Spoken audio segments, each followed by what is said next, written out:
The latest. Thank you for your love and support. I appreciate you all. 2,500 miles apart, two different worlds, one singular, hypocritical truth. In Niger, a country currently in a state of high-intensity war with Iran, where ballistic missiles are a daily reality. Germany paused for 2 weeks, then doubled down. They sent their top diplomats. They pledged eternal solidarity. They kept the lights on. But in Niger, a country that hasn't seen a ballistic missile, even a scratch on a German diplomat, Germany just didn't pause. They cut the cord. They relocated to Burkina Faso, a country facing the exact same security threat, and issued an indefinite blackout. If you think this is about security, you aren't paying attention to what is happening. This is the Escalation protocol. And today, we are connecting the dots that the mainstream media is too afraid to touch on. Germany expelling its diplomats from Niger.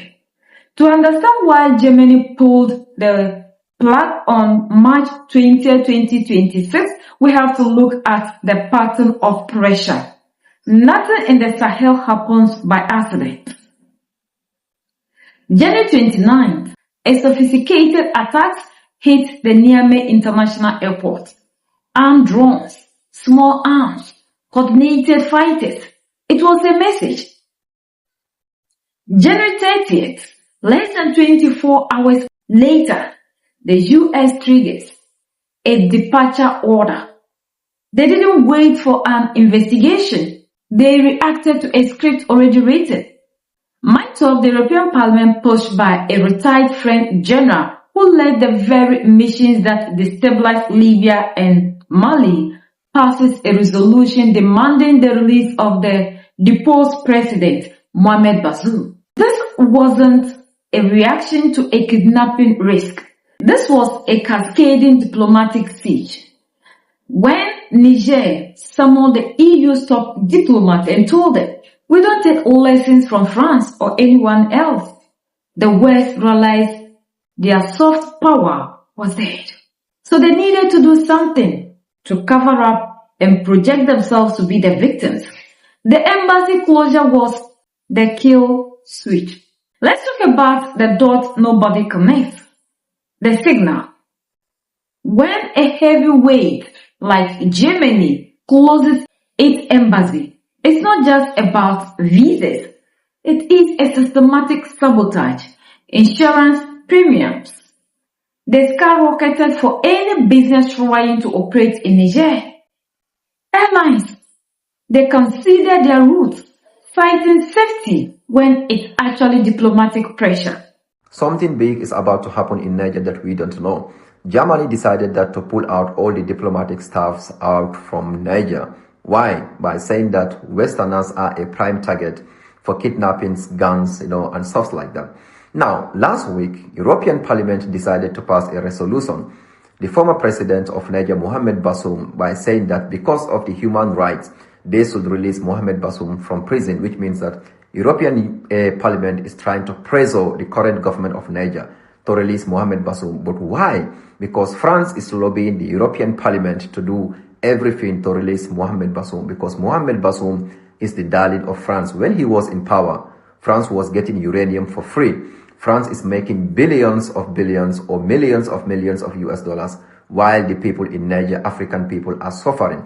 Now, when the new president came to power, Abdurrahman Chiani, he makes sure that Mohamed Bazoum should be accountable for the crimes he did, money laundering and the corruption. That is why he is under house arrest or in prison currently. Now, why do you think that European Parliament really cares about the human rights of one individual? Well, the Sahel leaders, Mali, Burkina Faso and Niger, in fact, Captain Ibrahim Traore wrote a letter to the European Parliament by saying that they cannot interfere in the internal affairs of Niger. So now, Germany withdrawing all of its diplomatic staffs from Niger. This is something that we should all be very, very careful to. Perhaps they know something that we don't know. Or maybe something big is about to happen in Niger. This only means one thing.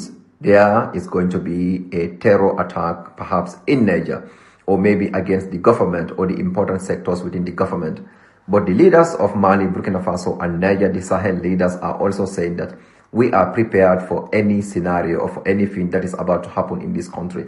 But my question to you guys is that, why do you think that European Parliament really cares about the human rights of Mohamed Bazoum so much, but not the millions, the millions of people that are suffering over the years when France was taking uranium for free while people are suffering?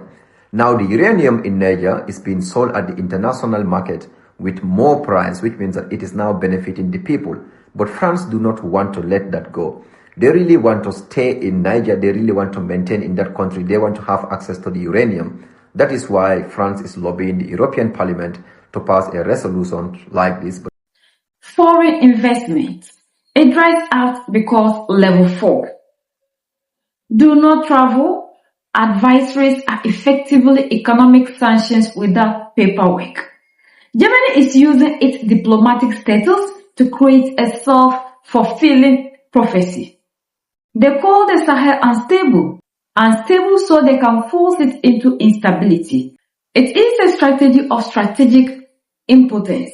They can't control the government, so they try to starve the people. But here is where the Western script writers failed. They are using a 20th century playbook on a 21st century revolution. The alliance of Sahel states has done the one thing Europe feared. They built a mutual defense architecture.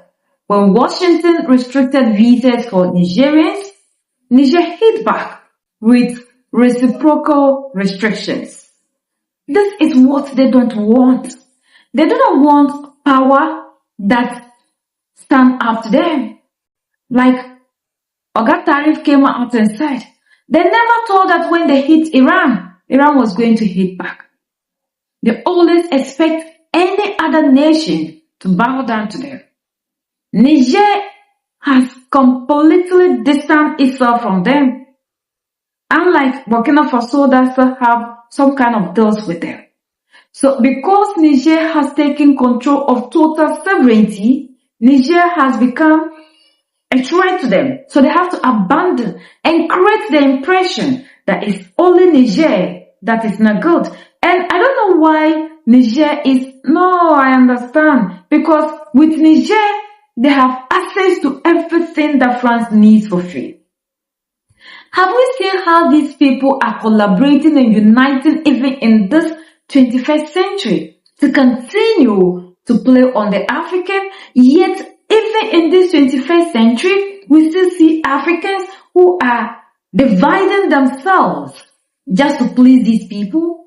If Niger is not a safe environment, I don't think Burkina Faso or Mali should be either. These people are up to something. And with everything that they are doing, it's not just for the sake of anything, but for the sake of how they will make sure whatever plans they have come true. So this is a wake-up call to us all in Africa to unite. I'll always tell you, if we are waiting for these leaders to unite us and change the narrative in Africa, it will never happen. And that was why Dr. Kwame Nkrumah said, "Arise, Ghana youth, for your country." He never called the old people. So this Africa we are looking for, it is you and I, the youth, that have the power that we can use to change the narrative. Like we saw in Madagascar, the youth rose up. When we are able to rise up in unity, these our leaders will run just like the way the Madagascar people chase their old president away. These leaders will have no other option than to run and leave Africa for us. The power is in our hands. Will we continue to follow these leaders, or we will take the power back and fight for the total liberation of the African? United we stand, divided we fall, and united we keep standing forever and ever. The greatest enemy of the African is mental slavery. So let's colonize ourselves from mental slavery. Let's keep sharing to educate our brothers and sisters. Together we'll make Africa great for ourselves and the next generations that are going to come. So that's the latest around the world. In Africa, West Africa, in Niger.